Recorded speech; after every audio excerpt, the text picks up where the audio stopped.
দিদিমাদের আমলে যে সমস্ত নাম রাখা হতো, চারুবালা, ননীবালা, শশীবালা, গিরিবালা, নয়নতারা, রামাপদ, শ্যামপদ, হরিপদ, রামকৃষ্ণ, বিষ্ণুপদ, হরিকুমার, শশীকুমার, রামকুমার।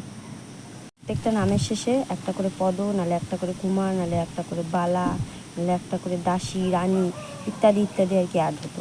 এই সমস্ত অ্যাড করে নামটার আর কি বিরাট বড় করতো। তারপরে এলো আমাদের মা কাকিমাদের জেনারেশন।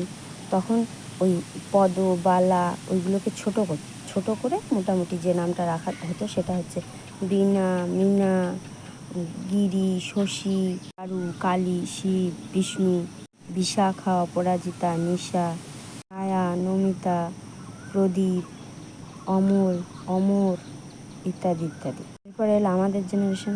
তখন যে ধরনের নাম রাখা হতো, টুম্পা, শম্পা, ঝুম্পা, ববিতা, পূজা, প্রিয়া, পিঙ্কি, অর্চনা, মৌসুমী, অনামিকা, মোহন, উৎসব, সমর, ইন্দিরা, পিয়ালি, রাখি, পূর্ণিমা, রাকেশ, রাজেশ, প্রবীর, সুবীর ইত্যাদি ইত্যাদি।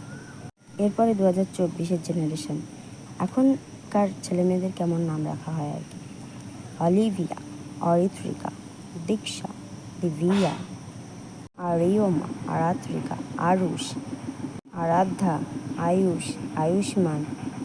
মানে মোটামুটি 2024-এ দাঁড়িয়ে নামের যত ছেলে মেয়ে আছে সবার বাবা মারা এ দিয়ে নাম খুঁজে বেড়ায়। এ দিয়ে নাম রাখতে হবে নাকি আধার কার্ড, স্কুল সব কিছুতে এ এ এ এ মোটামুটি একটা লাইন চলে যাবে।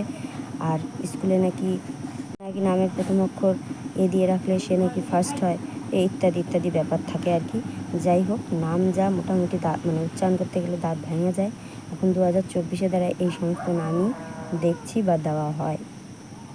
মধ্যে আপনার কোন জেনারেশনের কোন নামটা পছন্দ বা আপনার নামটা আছে নাকি অবশ্যই কমেন্টে জানাবেন।